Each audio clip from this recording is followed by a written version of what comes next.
One of our jobs as parents is to help our children develop safely and happily, and that's as true in terms of sexual development as it is, for instance, in relation to their physical growth. But understandably, children's sexual behaviours can be a massive worry for us as parents. Being prepared to talk about sexual matters with our children, being there in case they need our support, being a good role model for them in terms of our own behaviours and relationships is, I think, a bit like providing the strong foundations of a building. Equally though, there may well be times when we as parents are worried about our children's sexual behaviour. For instance, about whether it's safe, whether the things they're doing are healthy, appropriate or legal, and whether they're putting themselves or others at risk through their behaviours. Teenagers in particular often engage in risky behaviour and many push boundaries and rules, and it's not surprising that this can also include about sexual matters. Now, this presents parents with uncertainty about how to balance respect of their child's natural process of sexual development, at the same time put in place boundaries about what is safe and what's not safe, what's okay to do and what definitely isn't. So in other words, how we go about this difficult balancing act of supporting as well as guiding our children in matters to do with sex. I think one helpful way about thinking of a child's sexual behaviours is to imagine them on a continuum. On the one end of that continuum are the kinds of sexual behaviours that are common and are generally seen by most people as acceptable. These will change according to the child's age, developmental stage and understanding, but for instance in the early teenage years they might include things like masturbation, looking at sexual material, finding other people sexually attractive, etc. Now, on the other end of that continuum are behaviours that are obviously wrong and harmful, such as forcing someone to do something against their will, or hurting someone through sex.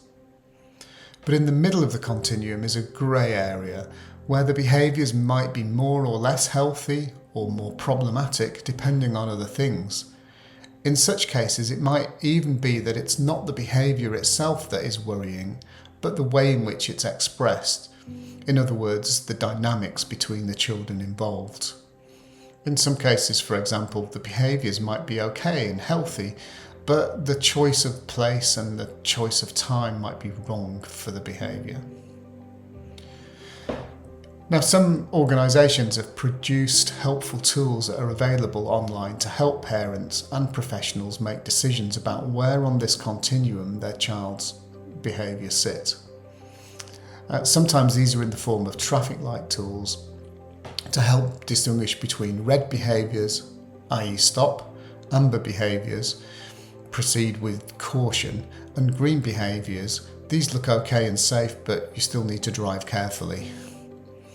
Now, as a guide, if you're worried about where your child's sexual behaviours are on this idea of a continuum, you might consider a number of red flag warning signs, such as if the children involved are at different stages of development or significantly different ages, if the sexual behaviours are very different to those of other children of the same age, or if a child doesn't seem able to stop himself or herself doing sexual things, or carries on despite being told not to, if a child's sexual behaviours lead to complaints by other children, or if the child's sexual behaviour involves any kind of force or threat, or if anger is used to make another child go along with the behaviour. Or finally, if any of the sexual behaviours appear to involve guilt, shame or anxiety.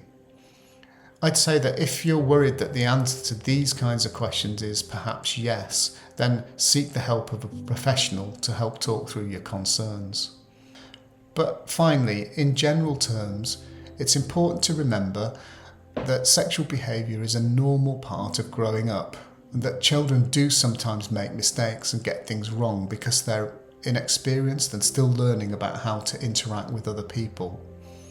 If their sexual behaviours are causing concern, it doesn't make them bad people, nor does it mean that you failed as parents. Taking your worries about your child's sexual behaviour seriously, being calm and supportive of your child by offering to talk to them about any worries they have, and where you remain concerned, seeking the help and advice of a trained professional. These are some of the ways in which you can help make it safe for your child.